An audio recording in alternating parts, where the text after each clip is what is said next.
Now to the latest on the devastating tornadoes in the Midwest, plus the heat wave headed for the Northeast. Sam and our extreme weather team tracking the latest on all of this. We're going to talk to Sam in just a minute, but let's start with ABC's Ginger Z in Woodward, Oklahoma, where she was up close with the tornadoes all weekend. Good morning, Ginger. Good morning, Robin. It is astounding to realize that the tornado that injected this truck into what was a carpet store wasn't the strongest of the weekend.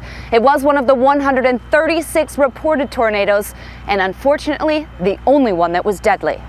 It's up down! It's up down! Oh, that is unbelievable. Look at that. It's coming right for me.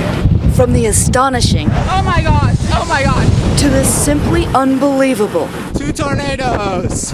Tornado after tornado, sometimes 2 at once, pounding the Midwest. Mom was doing that noise. And we were there. It's all that suction that a tornado has in it. It's not just this.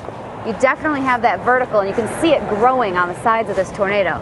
Oh my gosh. In Woodward, Oklahoma, 5 people are dead, 3 of them children, after this storm with winds of up to 165 miles per hour cut through the town. I ain't never seen one eat up everything and leave that quick. LaCEI Hutchinson ran through the streets, warning her neighbors.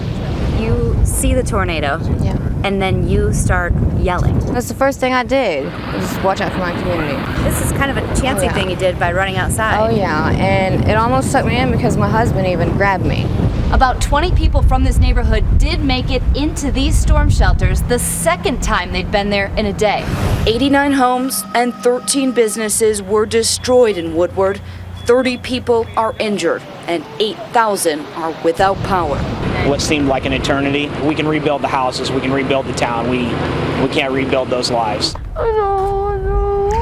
Listen, when you have an outbreak of this magnitude, to have 5 lives lost is unfortunate, but there are some successes. A huge tornado went through the south side of Wichita, and we still didn't see any lives lost there. Early warning is being credited for all the success. Robin? A neighbor helping neighbor. All right, Ginger, thank you. We're going to turn now to Sam for the latest on the extreme weather.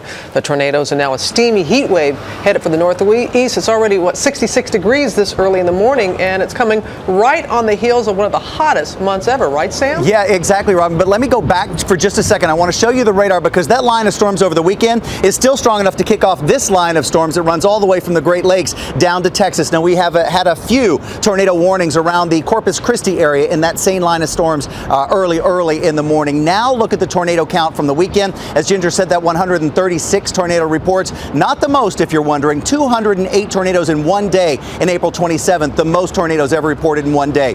To the East Coast, as you said, those numbers already in the 60s, going into the 80s and 90s, Robin. Boston going to 90 degrees. Unfortunately, this one-day heat spike comes at the exact same time as the Boston Marathon is being run. So imagine all those folks running a marathon in 90-degree heat. John Atwater at WCVB is right there at the starting line for the Boston Marathon. John, what are they going to do today to help those folks?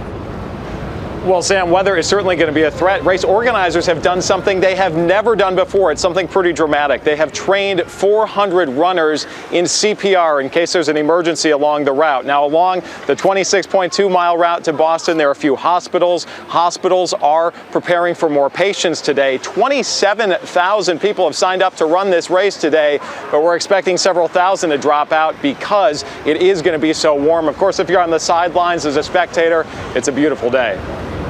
John, we're going for 90 today in Boston. Not the warmest, by the way. 100 degrees back in 1976, I think. So they've had a little bit of time to get used to the idea of how to help people in this kind of extreme heat. We'll be back with all of America's forecast, and it does include more storms, this heat, even some high fire danger in places that you wouldn't expect it. George? So much wild weather going on. Okay, Sam, thanks.